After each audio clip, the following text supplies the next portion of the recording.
Welcome to Biology Online Learning. The topic for today is plant propagation. The basic competence for our topic is understand the plant propagation and animal reproductive system. The learning objective of this topic is to describe the methods of natural and artificial vegetative propagation. What is plant propagation?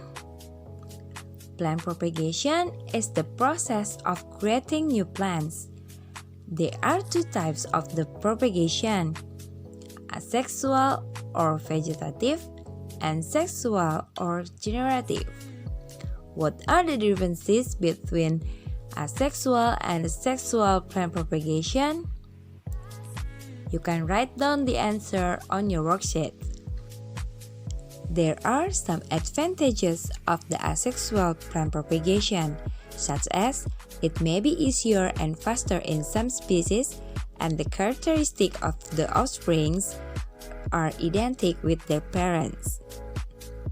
The advantages of the sexual plant propagation are can produce new varieties and can avoid the transmission of the certain disease.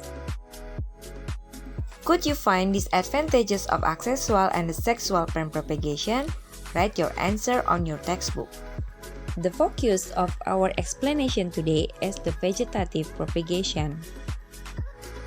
Vegetative propagation is asexual reproduction in plant. This means that it involves only one parent and no gamete. Vegetative propagation can happen naturally, and also there are artificial methods. So, let's begin with natural vegetative propagation, and I'll give an example of natural vegetative in stem, root, leaf, and bud. The first method of natural vegetative propagation in stem is runner or stolon. Strawberry plants can develop this runner shoot that branch from the main parents. The runner shoot will grow along the ground and raise identical new plants.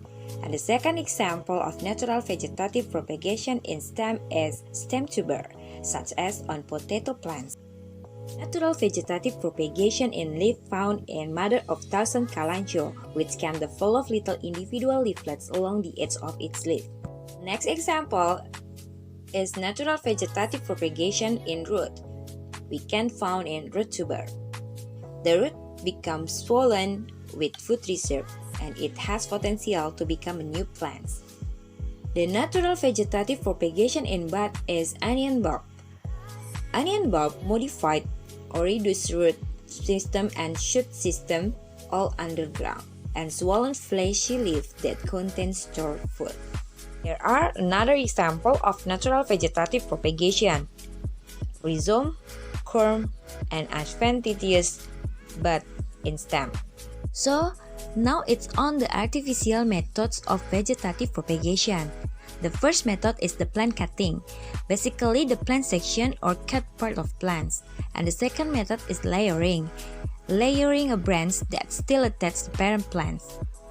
And the new root system will form a new plant. The third method of artificial vegetative propagation is grafting.